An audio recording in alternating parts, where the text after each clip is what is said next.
Welcome back to an episode of the Chaplain's Compass podcast. This is Tremaine. And I'm John Betz. But we all are really excited about some of the things that we're going to be discussing today. We are with Daniella Mestyanek Young. She's a scholar of cults, extreme groups, and extremely bad leadership. So we're going to jump right in. It's great to have you, Daniella.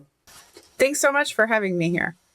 For listeners meeting you for the very first time, could you give us a 2 to 3 minute version of your story, like your upbringing in the Children of God movement and how that shaped what you noticed about belonging, authority, and control? Yes, so I was born 3 generations into the Children of God. The Children of God was one of these typical evangelical cults that arose out of the 60s, kind of in a pushback to the civil rights movement and other things that were going on in the country. My grandfather joined the Children of God, moved up into the leadership. My mom was one of the first children born in it, and then by the age of 15 had given birth to me. I grew up in the Children of God, which was kind of an entertainment cult.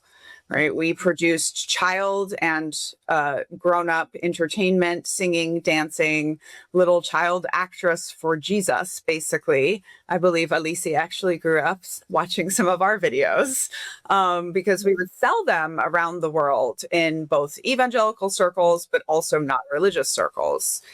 And we were this complete separatist cult where we didn't have any influences from the outside world. We lived on communes. We didn't go to school. We worked and we performed and we sometimes homeschooled.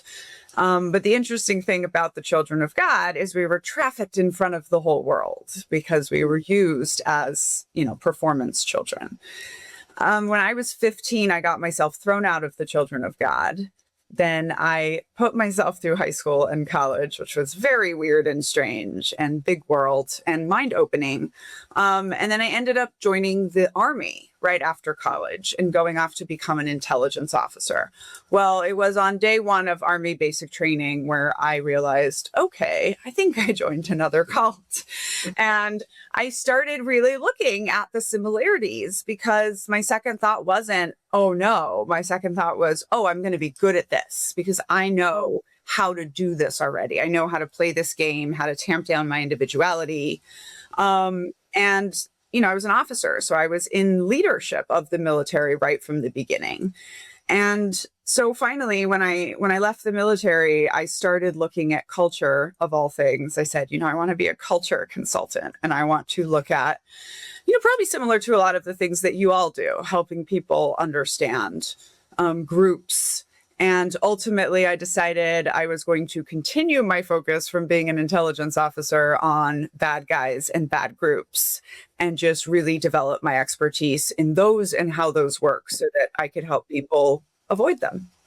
It's really astonishing to me to think of how you, as a 15-year-old, can have the wherewithal to even know this is not normal or, to be able to exert any individuality. And yes, I did grow up listening and watching those videos constantly. It was wild. I was listening to an episode of your podcast, Daniella, and I heard you say, oh, I grew up in Brazil. And then all of a sudden I was like, oh my goodness, I know what she's talking about because we had somebody come to our house and sell videos, and they were called kitty viddies. And it was these, beautiful American children singing. Some songs were Christian, some weren't, but they had like this, they were singing in Portuguese, but had this bit of an accent that was adorable, and just, my sisters and I loved those videos until years later we realized, I think that was a cult, but we didn't know it at the time. So, but before we get to where you were able to find yourself and your individuality, can you just tell us, what did normal feel like within that growing up? This is an interesting question that cult survivors get asked because all you know as a kid is your life, right? Especially when you're not being exposed to anything else. So we knew we were different. We knew we were in a group called the family or the Children of God or, whatever we called it in that country. And I actually really think performance is a brilliant way to traffic children, because we don't know we're being trafficked. We're just told we're missionaries singing and dancing and serving God. And as you mentioned, right, you watch those videos and they're fun and they're bright and they're happy, and like nobody sees smiling, dancing children and says, are they okay? And we very much weren't, but we were taught to perform in that way, and also for me, performance was kind of the only time when I wasn't having my individuality kind of like totally strangled. The only time I could scream as loud as I wanted to was when we were singing Baila La Bamba and I was doing Ripa, So that was just our life. But I don't think I ever kind of believed in God. I sometimes wonder if it is just a personality trait that I just don't have. Which I have learned. One of the reasons I think it's a personality trait is because I have a little baby, or she's 10. I have a 10-year-old who has not been exposed to any kind of religious anything, but she's like a little spiritual baby. And I wasn't. And I just wanted to be normal. I just wanted the outside world. I wanted to go to school. I really, really loved learning and education and being smart. And all of those things were not allowed. And in fact, I kind of think I was saved by the fact that I was so argumentative and disruptive. And so I was always being told by adults, oh, you should be a lawyer. And nobody said anything like that. The only thing we were supposed to do was grow up to be missionaries in this organization. But from the time I was like 6 years old, I was like, okay, I'm going to grow up to be a lawyer. So I guess I need to get out of here, go to high school, go to college. And I kind of had my mindset on that the whole time. And when you're describing it, I've studied a bit of Scientology, and like they have the Sea Org and they have the Cadet Org where their children are raised to basically serve Scientology's purposes. And they also do their own alleged human trafficking.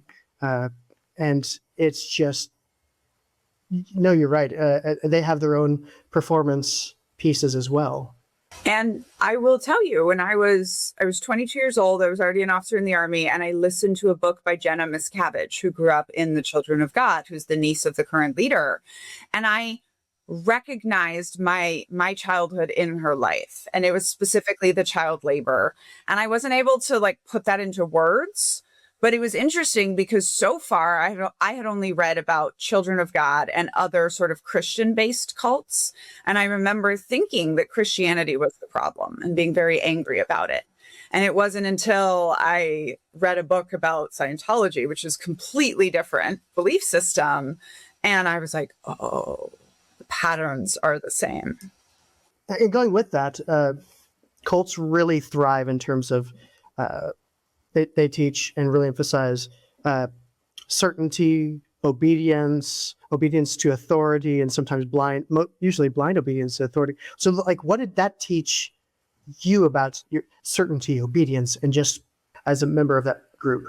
We were raised with, this is the only way. This is the one true way. I think that's the thing that all cults promise, right? And it is this certainty. Like, we are the army of God. We are going to be in the highest parts of heaven. Like, we even had, we are the most right kind of Christians, right? Like, these other Christians are Christians, but we're the most right kind of Christians. And I would also say it was very weird for me because I was growing up in Asia and Peru and Brazil and Mexico in these American communes. So there's this one way of life that we are being told we're supposed to have, but we're living in countries that are completely different. And I always just was never certain about it at all. And the obedience thing was very hard for me because I like to ask questions. I am neurodivergent and I'm always asking questions and thinking why about things. It was a problem for me in the military as well, where you're also supposed to have somewhat blind obedience. And I do today, I think it's actually dangerous. I think teaching your kids blind obedience sets them up for exploitation.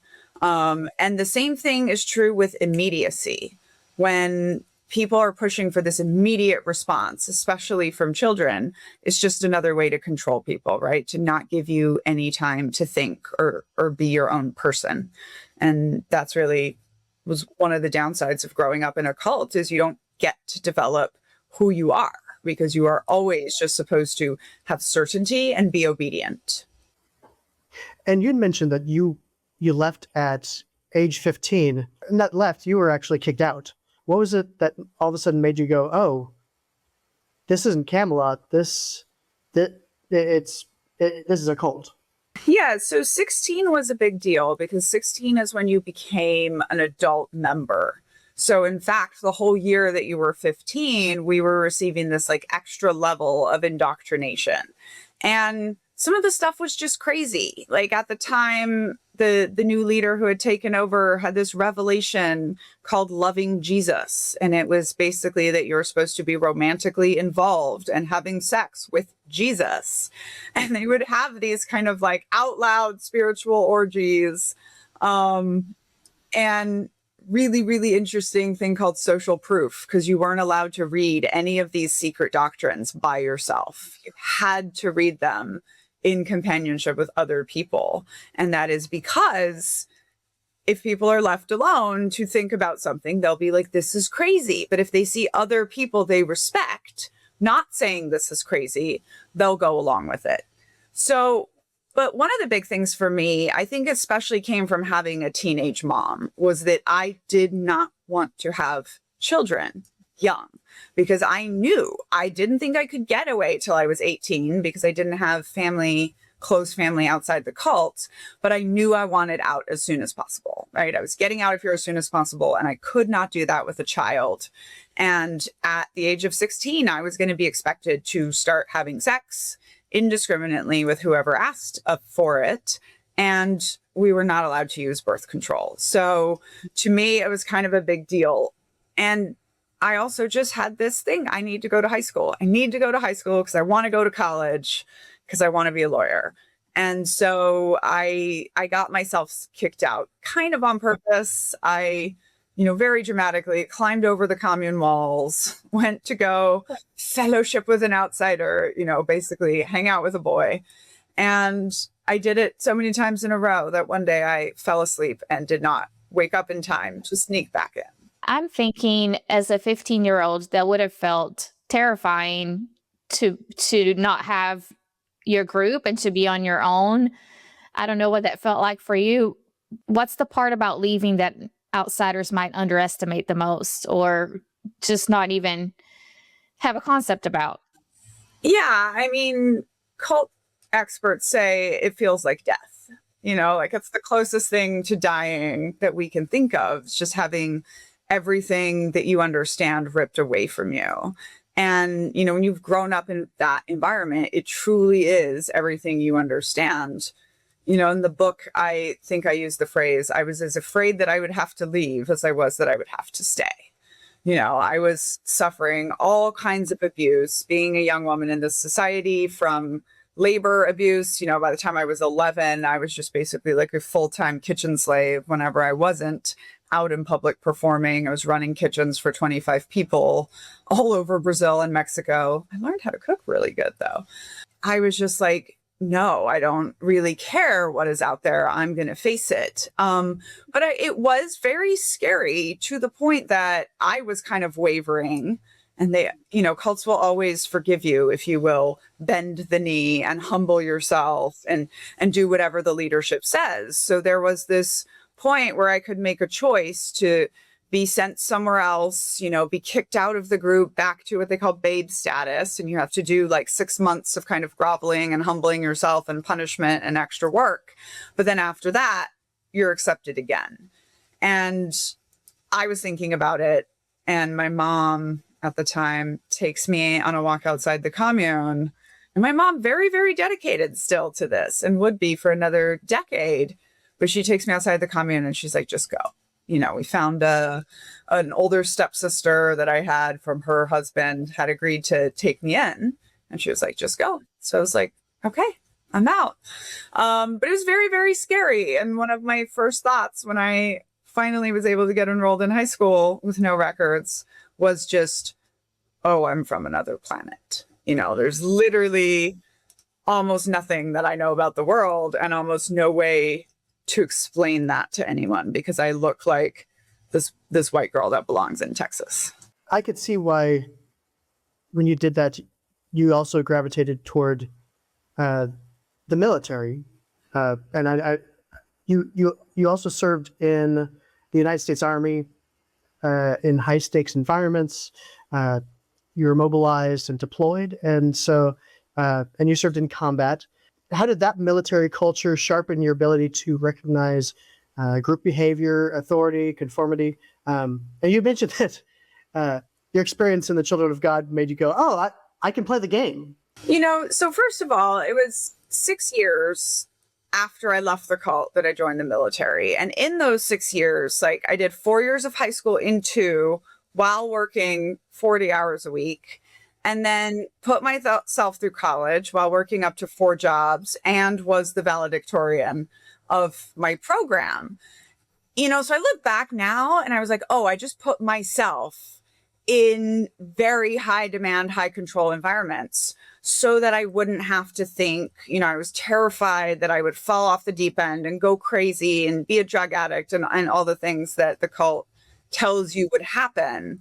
And so I just threw myself super, super into school. Interestingly enough, years later, I would read a book that talked about how good grades can be a sign of depression. And I was like, oh, like not fitting in. Like I couldn't make my fellow high school students want to be friends with me, but I could make the teachers like me, by being this great student. So I really think the Army really appealed to me. I remember looking forward to a summer in basic training where I would just have to turn off my brain and just, in the Army, they say, all you got to do to be successful is be in the right place at the right time in the right uniform and never volunteer for anything. Right? Like, don't stand out. And I was like, I can do this. I went into intelligence, I think, again, in hindsight, only way I made it 6.5 years in the Army because of how much I like to question was that it was my job to question. It was my job to look at the plan and say, what if it goes wrong? But also, there's another interesting psychological thing about how we often go into jobs that help us deal with our trauma. And so, growing up in a state of constant danger and constant anxiety, going into a job where it was my job to be like, here are all the ways the enemy is going to try to kill us, and have that. And it's something I still do is go into research and the way things work and like knowing the threat as well as you can in order to like keep yourself feeling safe. I ended up being just sort of in the right place at the right time, that I was one of the first 43 women who were on deliberate ground combat teams. So when the military really decided that they needed to start putting women onto these teams, specifically in order to engage with the Muslim population where men couldn't search women. And so, involved in some like scary high stakes stuff. But, this is something else I talk about in my new book, The Culting of America, that I think once you are raised to die for an extreme belief, it isn't that crazy to transfer it to something else, So there's actually a lot of children who are raised, especially in these kind of like apocalyptic groups, that go into the military. And it's like, it's just a transfer of mission and focus. And if I die for this cause, then I'm a hero, which is exactly what we grew up with. So as somebody who's lived this personally and institutionally and now has studied it, and speaks about it, can you help us understand, what have you come to understand the difference between a group cohesion and feeling safe versus coercion and controlling for an individual? The very first thing that I think is so helpful to understand about cults is cults are always about labor, and I think people get stuck on the what you believed what in the Children of God, right? There was religious prostitution, pedophilia, and people just say, oh, nobody could ever, but they don't get to the why. And the why is always to get your labor, and this is where like my simplest definition of cults is a group that coerces and manipulates you in order to get your labor. people get that very confused with fanaticism, with dedication, with group bonding, right? And it's not the same. So like when people are in a state of melding their emotions with other humans and feeling this kind of passion and purpose, a lot of times people will say, oh, ha, ha, ha, it's like a cult. And I don't think so at all, right? I think if you're using coercive and manipulative tactics to get people's labor, it's a cult. That can be true of a regular volunteer group or a regular church, but it actually doesn't have anything to do with the fanaticism or the passion that you are feeling. It is literally the exploitation. That's a really helpful definition, I think. When it comes back to it, it's about gaining that free labor so that you can be able to grow the group, you can get more power, you can get more influence. And the whole purpose is so that you can continue to grow. You know, it's something that is very relevant to the question I get asked the most, which is, can you have a good cult? Every time I say, I get it. I get the desire, right? One time I shared one of these videos from growing up, and it's me and 6 children rapping apocalypse Bible verses in downtown Rio. And this woman, she said, oh my gosh, I grew up watching these. And I always wondered how the adults got you to do this. You know, like how they got 6 10-year-olds to like really get into it and throw themselves into it. And of course they did it by controlling us and beating us and all of, training us from birth. But I understand that what people want when they say a good cult is like, can I have all of this passion and dedication to my cause? And when I reword it for people, I like to say, what you're saying is, can I have an unhealthy amount of dedication and motivation and self-sacrifice from people? And that is actually, it's step 4 of my 10-step list that makes a group a cult. And self-sacrifice is so important because that is the way they break you, right? There's the leader, there's this sacred assumption that our way is right. There's the mission, the big thing that they've given you to go after. So in the Children of God, it was win the world for Jesus before the end of days. And then in order to do this, you have to self-sacrifice. And constant self-sacrifice is negative.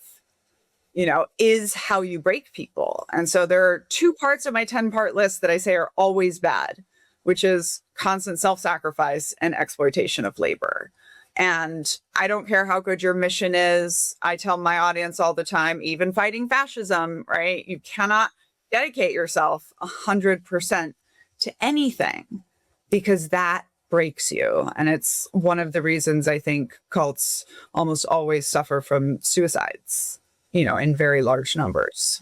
One of the things I learned from my childhood, I used to go to this Christian camp that was in Branson, Missouri. And it was one of the things that they taught was they would give the I'm Third award. It was, of course, God first, others second, yourself third.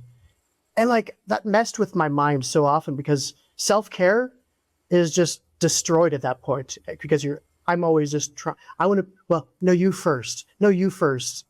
What about being able to take care of yourself so that you're able to have the resources to help others? And also that you're not, or I'll use an I statement, that I'm not completely jacked up, that I can't actually be any good to anyone else. Yeah. And, especially when you do this to children, it's very impactful because what you're supposed to be doing as a child, from the ages of 1 to 6 is like figuring out who you are. And there's 2 phases in childhood, your toddler years and your teenage years, where you are supposed to be incredibly narcissistic. Toddlers are learning that they're separate people from their mothers, and teenagers are learning that they're separate people from their family systems. And I mean, that's why nobody likes toddlers and teenagers, right? Because they're incredibly narcissistic.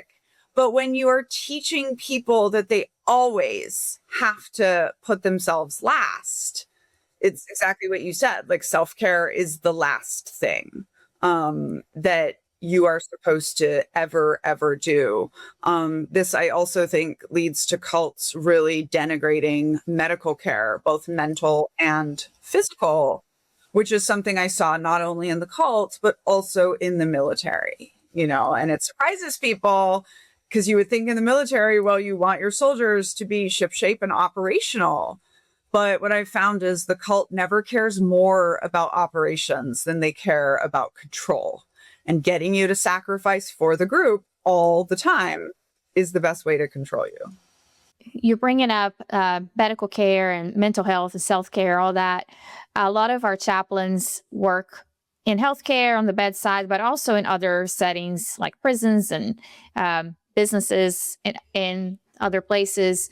And they're probably encountering people who are either in a high control environment or a cult, or who may have left and are cult survivors and are processing all of that. So let's talk about if somebody discloses or there may be signs that we can recognize that they're a cult survivor. First of all, what would chaplains see that might raise a red flag or be something that they should be alert to? And is there a way that we're responding perhaps on the bedside that could backfire or be harmful to people who have left a cult or an environment like that? Yeah, one of the biggest things when you leave a cult is you don't know how to make any decisions for yourself, right? You have always been told how to do it. In fact, one of the reasons that cults pop up in times of social turmoil is because the world is scary and people don't know what to do. I think I went into the military because I had no clue how to just have a life outside of a cult or outside of school. So when you're encountering people who are leaving cults, a lot of times they're very, very scared. They're very scared to make any decisions. They've lost their certainty, right? They've always been able to rely on this group and this structure and these rules. And that's probably a little complicated for chaplains because people are used to coming to you for guidance and you're used to giving guidance. But I think that understanding that, I understand that the kind of guidance that you all give is helping people find their own answers and their own ways. And I think that is the focus. That is the helpful thing to do, is helping people connect to what is inside of themselves, what they actually want to do. And if someone really does disclose that they were in a cult and they've said it out loud, one of the helpful things I tell people is, look, you weren't any more likely to have things go well inside the cult, right? The promise of the cult that you do all this stuff and then life is perfect, that's a lie. So you're just as likely, and in the Children of God, it was, you're going to be killed in a car crash. If you don't pray every day before you go in the car for God to take care of you. And people would feel very, very afraid when they left. And the answer is you're not any more likely to get killed in a car crash than you were 3 days ago when you still believed this, but really, I think it's a deep understanding that they either never got to form a personality or they had to really tamp down their personality. And they need to find that again. In fact, one of the things I did with my new book is I made this workbook, Unculture Yourself, which might be helpful for, some of your audience, because cults have given you this worldview. Even if they're not religious, they give you a worldview and they require you to kind of adopt this pseudo personality. That's why you always see this kind of lazy look on people's faces, and really stepping into your own authority, figuring out what you believe and why, and what you want and why is really, really, really hard because you've lost all of your models. You gave me two things to think about that I hadn't really considered, I think, before. One is that these people may be more susceptible to thinking of that I deserve this, that's happening to me, that I've brought this on, this illness or this injury or accident. And also that they may be more likely to say things that they think the chaplain wants to hear to appease them. So that those may be important things for the chaplains to be thinking about. And oftentimes, people are looking for another guru, if that makes sense. I spent 20 years being very frustrated because I was like, I'm so good at following directions. And I kept finding mentors, whether it was college professors or army colonels or business leaders. And I kept being like, what should I do with my life? Here are all my skills. What should I do? And finally realizing like I was looking for a guru, right? I was looking for someone to tell me exactly what to do with my life because that was less scary than having to pick. And I finally had like this old college professor that I'd gone back to talk about. And he, I said, I think I could do this, or I could do this, or I could do this. And he just looks at me, he goes, Daniella, I think you're going to be good at any of these. And I was like, that's the best thing and the worst thing to hear. But that was one of the things that helped me realize like, oh, I have to this is my one life. I get to pick and choose how I do. And every choice you make, you're leaving a different alternate life behind. And there's no comfort for that. And in fact, if someone is telling you this is the right way to live your life, like that should be one of the warning signs, and I feel so lucky that I found mentors that just encouraged me and developed me and didn't try to control me. Freedom and choice can feel just very scary to a lot of people who are leaving cults and high demand religions. Out of curiosity, as our chaplains are providing care for others, what are some red flags that we can just start hearing or looking for about if somebody is potentially under a group that has coercive control? It's this lack of ability to make a decision on your own is really one of the big things. Have to talk to pastor, have to talk to someone else. In what we call 1-1 cults, abusive relationships, you can really kind of spot this sometimes when individuals like just cannot make a decision on their own. And another one that I think is interesting is like attitude and appearance control. Cults and coercive groups are almost always using attitude and appearance control, so people who are only kind of like happy and positive, which can be a hard thing to spot, but people who always just want to go directly to that. People, if they're telling you they're not allowed to wear certain things or they have to wear certain things, I find that appearance control really breaks down into 4 things: hair, body size, body coverage, and underwear, which are all interesting things. And, another one is just this thing I call purity requirements, which is not just sexual purity, but is any sort of binary I do not do, right? I don't put this in my mind, in my body, in my children, on my face, in my hair. I was literally in a curly hair group that I thought got very culty because it got so controlling about what you were and weren't allowed to use. So these kinds of things I think are really a good tell of controlling environments. What are some green flags that suggest that a group might be demanding, but it's not coercive. It's not going into the culty arenas. My biggest green flag is for systems to be sustainable, they have to be balanced. And groups that always require the good of the group to be put first is going to ultimately always hurt the individual, right? Whether it's a cult or not.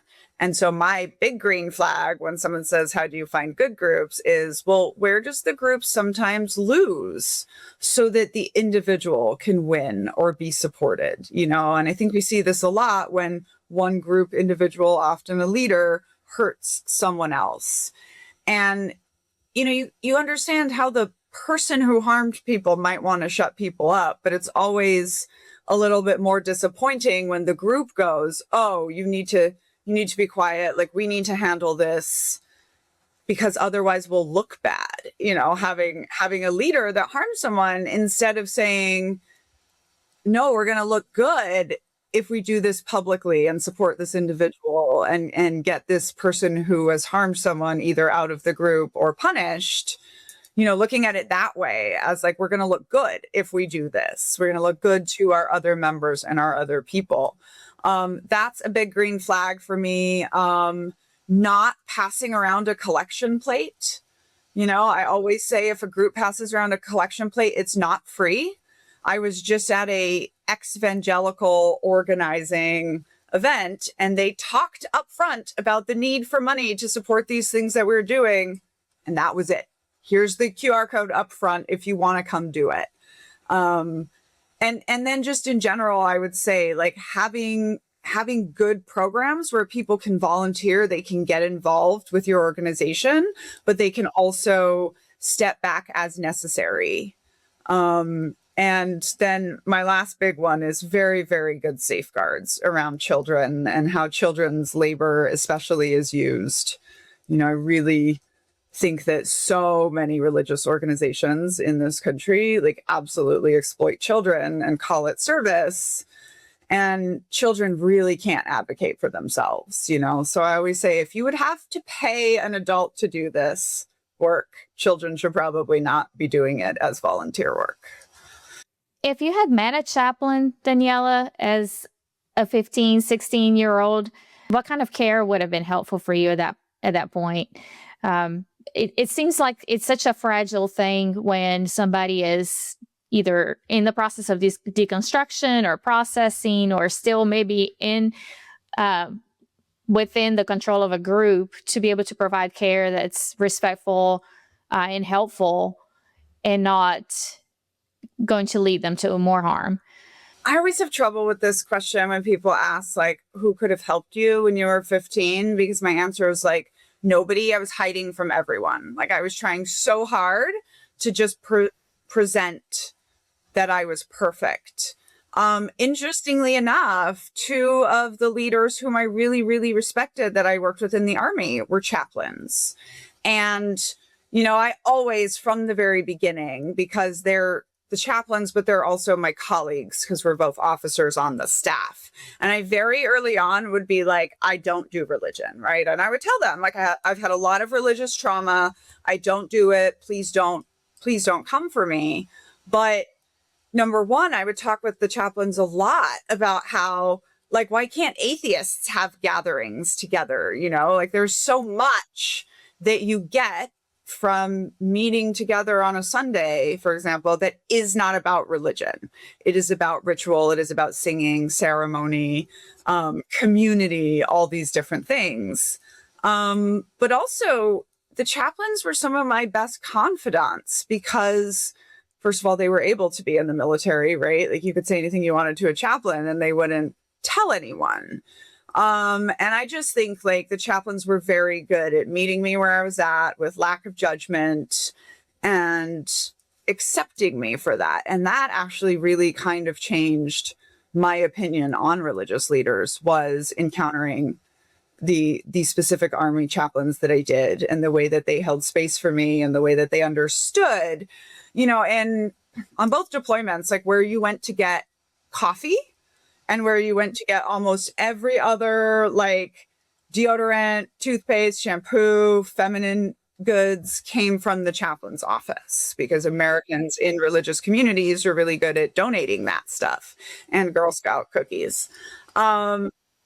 And so, it was kind of this place to just go get your needs taken care of and just talking and just listening, which would have been the same thing when I was young, just giving me a space to talk and to not push me toward anything, but to just have somebody I could confide in, because that is really what I lost when I lost, the religion that I came up in.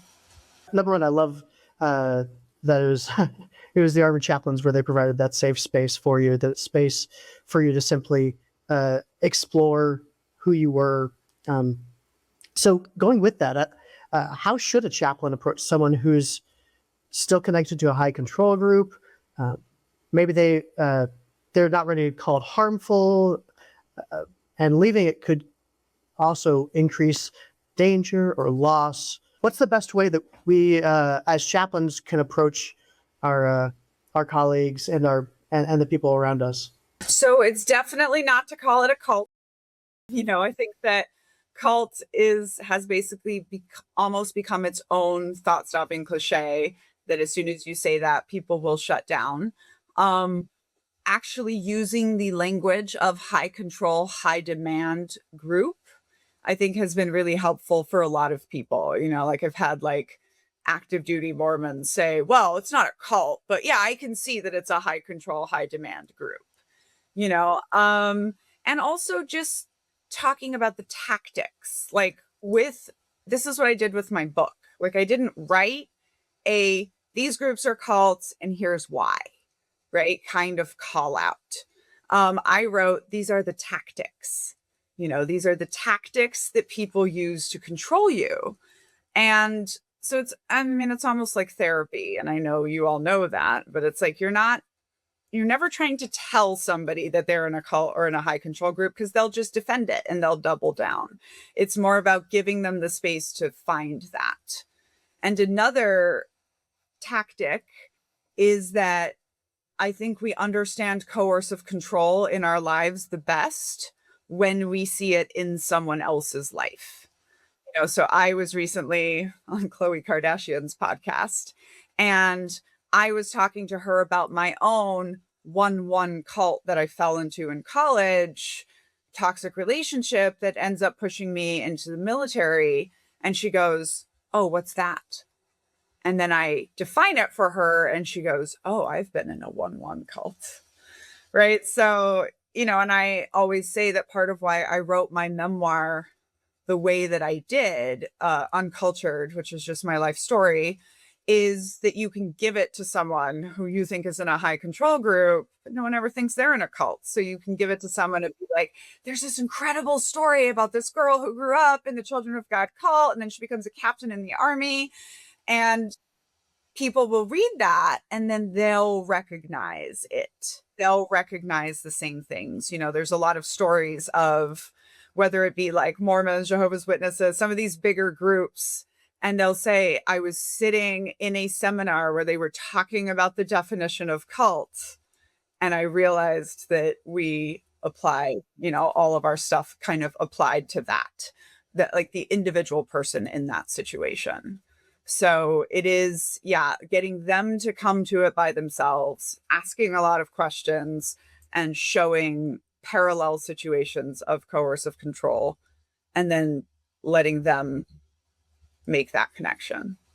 That's a great segue to my next question, because I was going to ask you about, what you've learned about personally and just with the people that you've worked with about navigating relationships once you've stepped away from a cult, or you still have family in a cult. Because I'm thinking about our chaplains.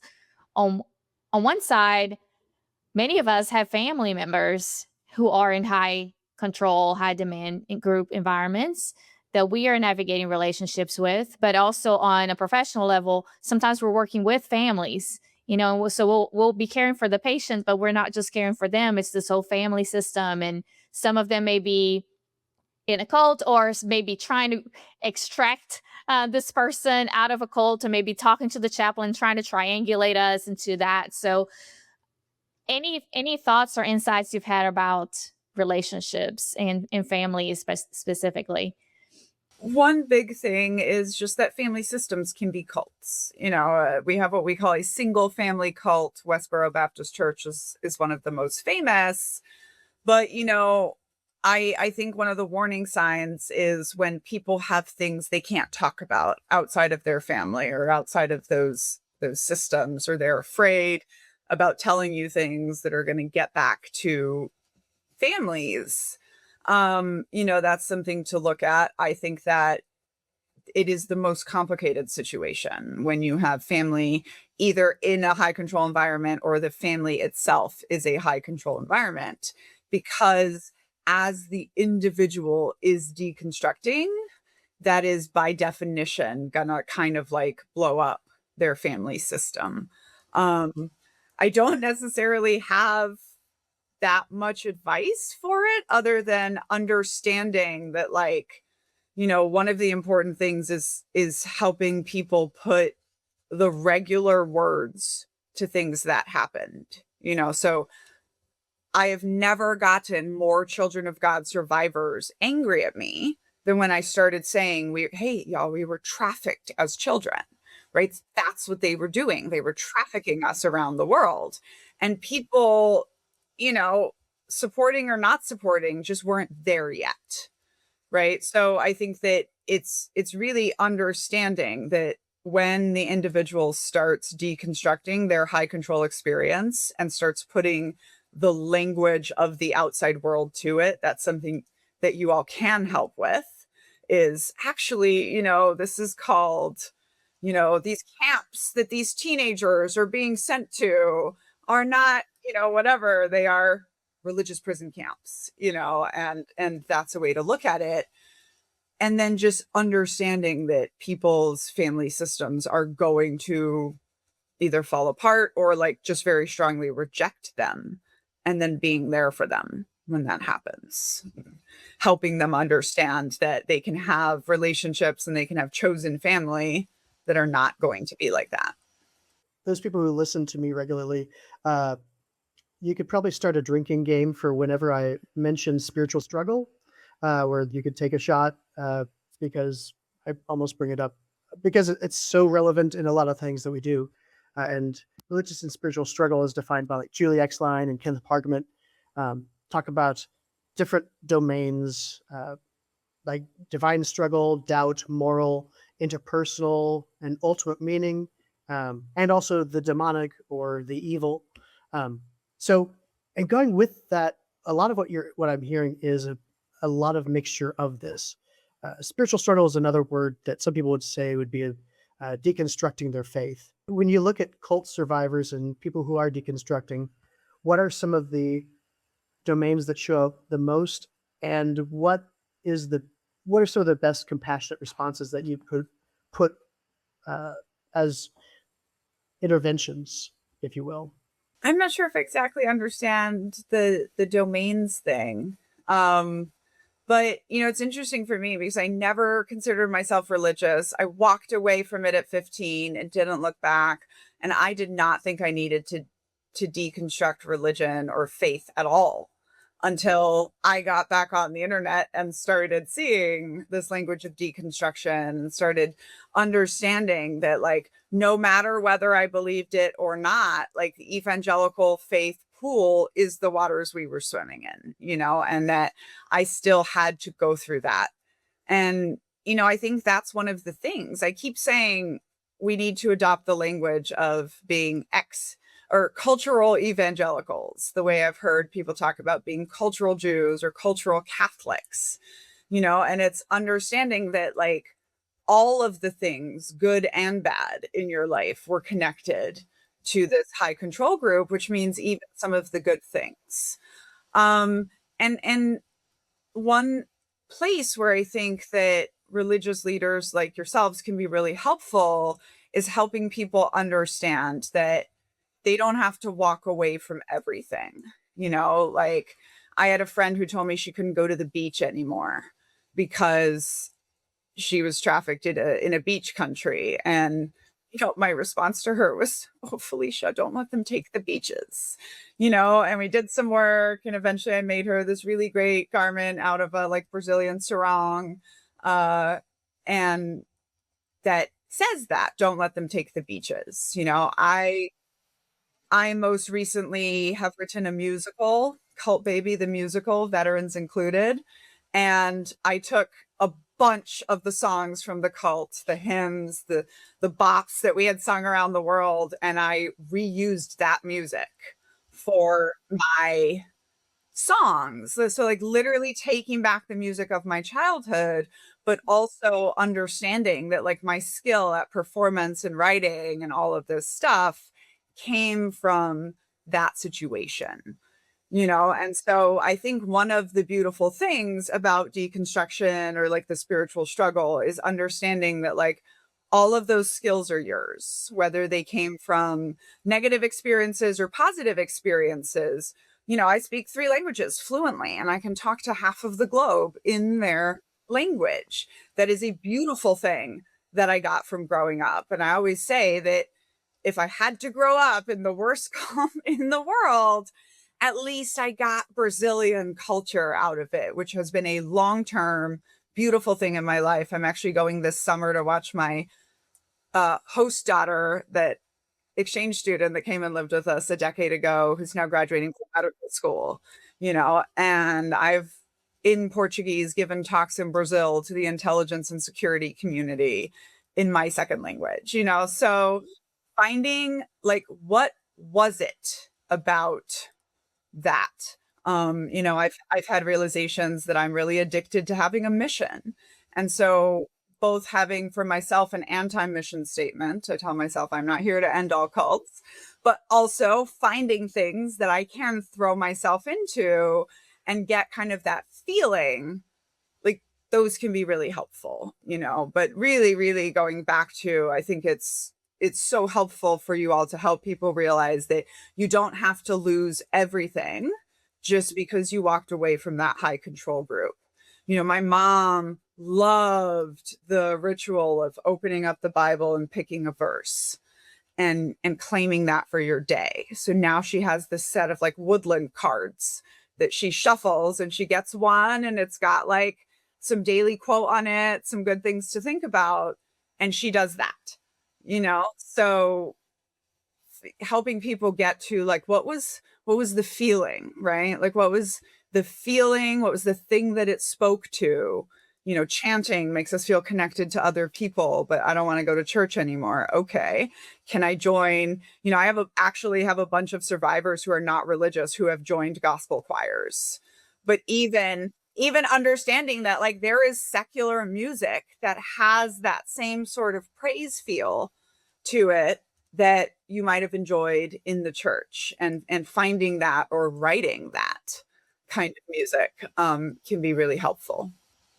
Yeah, I think that touches on another thing that chaplains can be helpful about, which is helping people find rituals that are meaningful for them, and reclaiming those parts of self. That's great.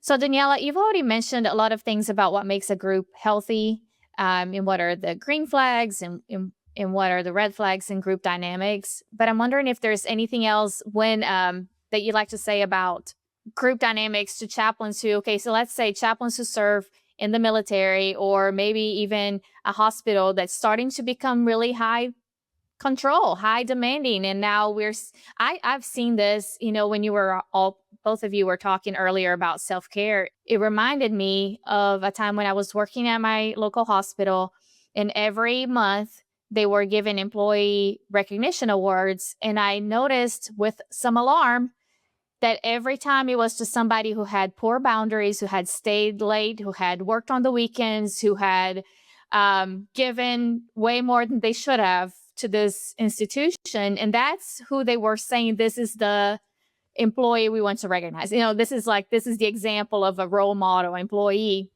So how can chaplains who are starting to see these signs and these red flags either speak up, or in other ways demonstrate, or be a safe person, or help put some guardrails?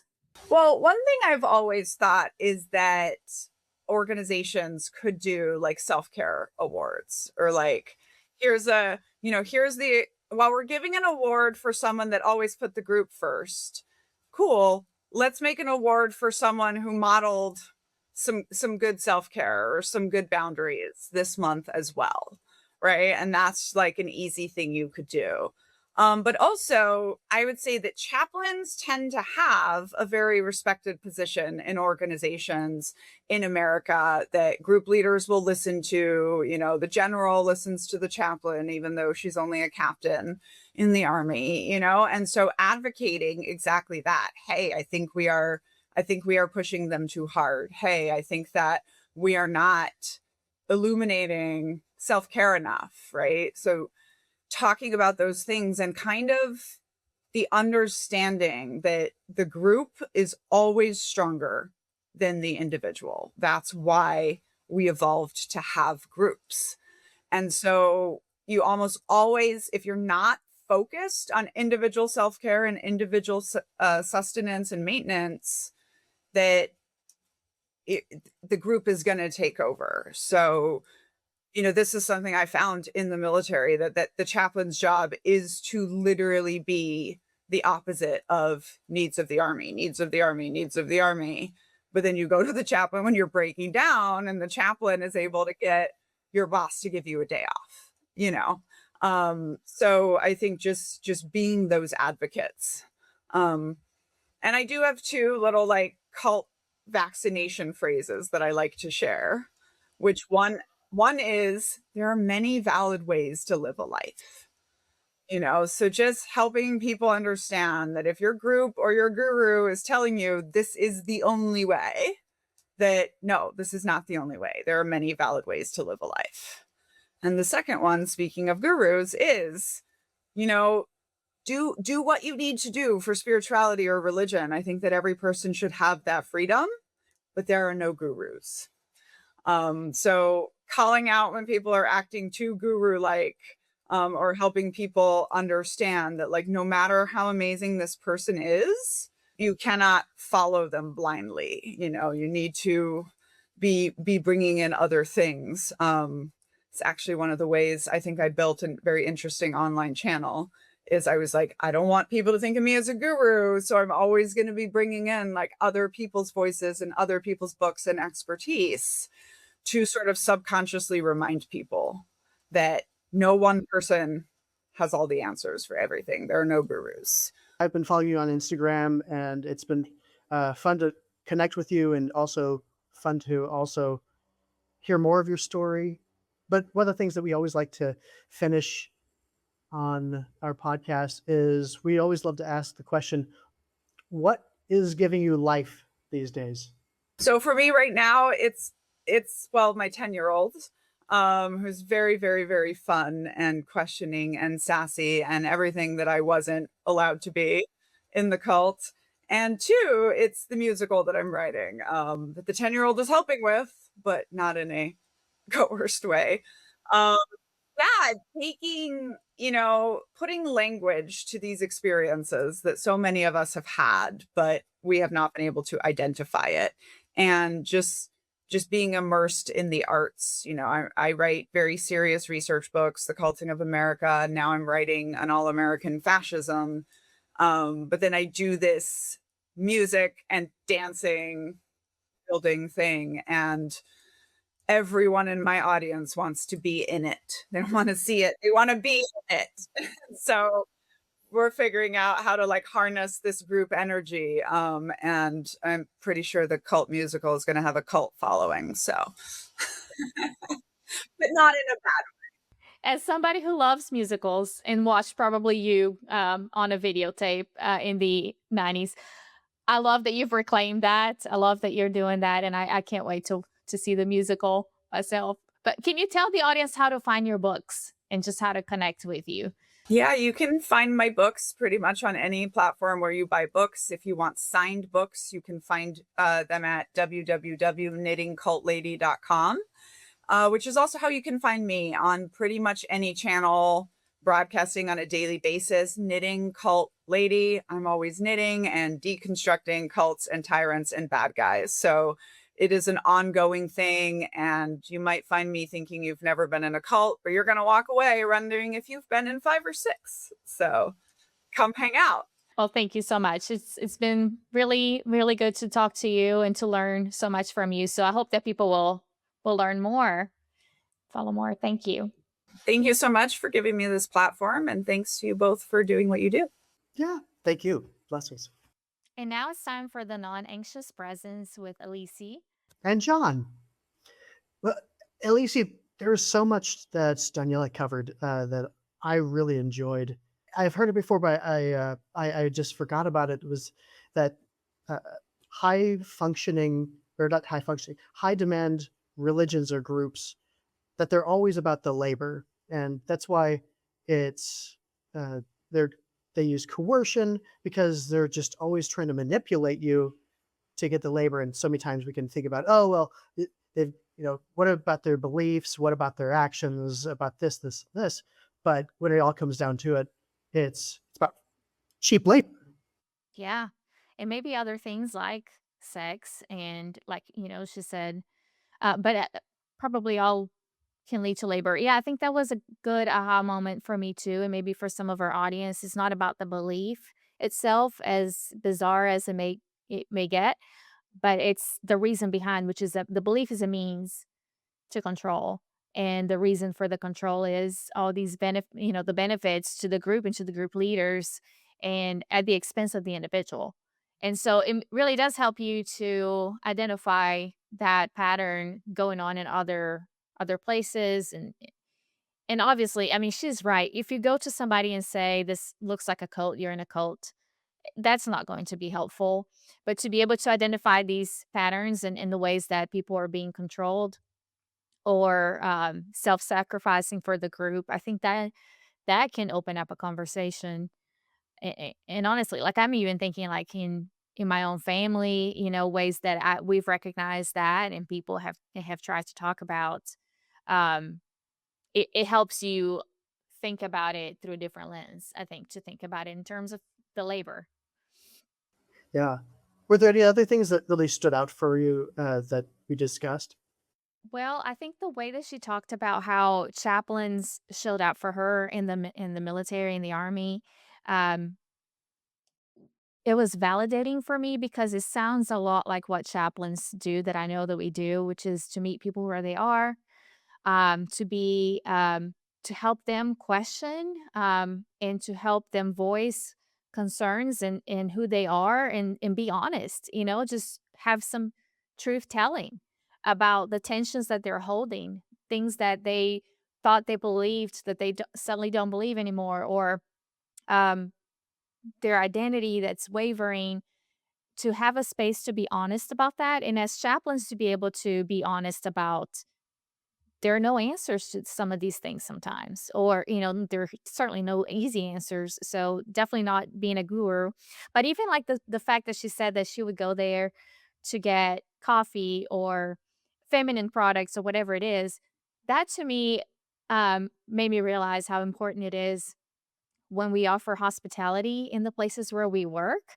Sometimes we minimize that. Like, all I did was bring a cup of water, or I gave them an extra chair or a blanket that was, warm or whatever.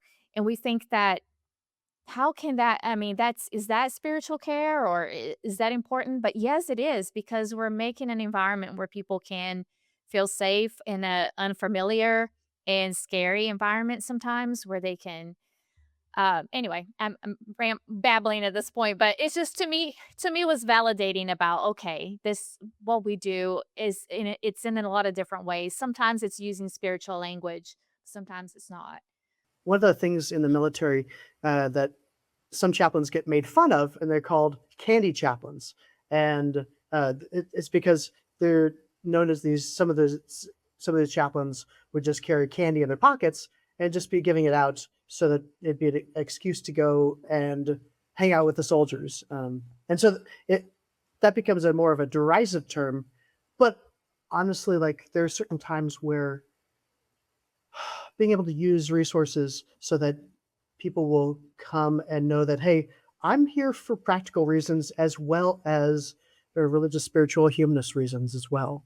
Yeah, I mean, during COVID, a lot of the things that we did was go around with a cart with comfort things, coffee, hot cocoa, yes, prayer stones or whatever other spiritual things that people might need as well, and blessings, but at the same time, just some kind of comfort. But the other thing that I think was a takeaway for me too was when Daniela talked about certainty, and that made me think about how, I mean, we always have uncertainty, we always have change, but currently it seems like there's more of that. It's more difficult to predict the future. Things are happening very fast. We keep saying we're in unprecedented times. And I think that people may be more susceptible to wanting certainty and to wanting to be in a group where it provides you that, like where there is a guru, or where there's a very clear set of rules or beliefs. And I think it can be a dangerous time for people to fall into those patterns because of how scary it is not to have certainty. When she was discussing that, I was thinking of, I don't know him, I know of him, and we have friends of friends, but Pete Enns, who is one of the co-hosts of the Bible for Normal People, he has a book out called The Sin of Certainty and Why God Desires Our Trust More Than Our quote unquote correct beliefs. And the idea that a lot of high demand groups, they they have that hook where you come in, I'll tell you exactly what you need to hear because you're feeling very helpless. I'll empower you to say you have this power because you now belong to something bigger than yourself. And that could be dangerous. Yeah. It even made me think about, when she was talking about this great professor that she had that allowed her the freedom to know she can pick. And yes, I'm with her. Like having the options can be scary. But I remember thinking about that in college because I heard so many people say God has a plan for you. God has a plan for you. And at some point it starts to become like prescriptive, like there is one plan, there's one path that you have to do. And if you mess up, if you don't recognize what it is, then you're ruining God's plan somehow. And I remember in college realizing that no, God doesn't have like one plan for me. Like there's not one career path that God wants me to choose. I am free to choose, and God is more interested, I mean, in my theological belief, in who I am than in what I am doing career wise. But I think He can language like that, God wants you to do this, or God has told me, or God has a plan for you. That can certainly be weaponized in groups like that. And I loved her vaccination phrases, anti-cult vaccination phrases. Uh, there are many valid ways to live a life, and you can do what you need to do in religious or spiritual circles and to religion and spirituality, but there are no gurus. And the way she defined that is there are no all-knowing blind faith gurus that you need to just devote your entire self to. So I wanted to read from inside her book, and yes, this is an N95. In her book, The Cultic of America, she has on page 264, she talks about identity versus control. And I thought this would be great for our chaplains and religious affairs specialists and religious care professionals. She writes, just as a group can elevate you, it can also erase you. Our deep need for connection makes us vulnerable to manipulation. The same mechanisms we evolved to keep us safe and bonded can be hijacked by systems that exploit our social instincts. See, when a group offers belonging, shared rituals, and emotional attunement, especially during moments of personal crisis or disconnection, it can feel neurologically regulating, even if a group is coercive. Co-regulation feels like safety to us, even when it's embedded in control. And people often stay in environments that are externally harmful but internally soothing because their nervous systems are responding to perceived connection, not reason. This evolutionary design also helps explain our deep craving for community, but also the ways it can bind, exploit, and entrap. And I love how she had mentioned that it was all about, we might have those times in those high demand groups. So how do we take those times that are positive and those experiences that are positive and apply them in healthy ways rather than just demonizing that everything was bad? And reclaiming the things that are important to you and parts of yourself. I love that. Well, thank you all for listening. Hope to see you again. Thank you. Bye-bye.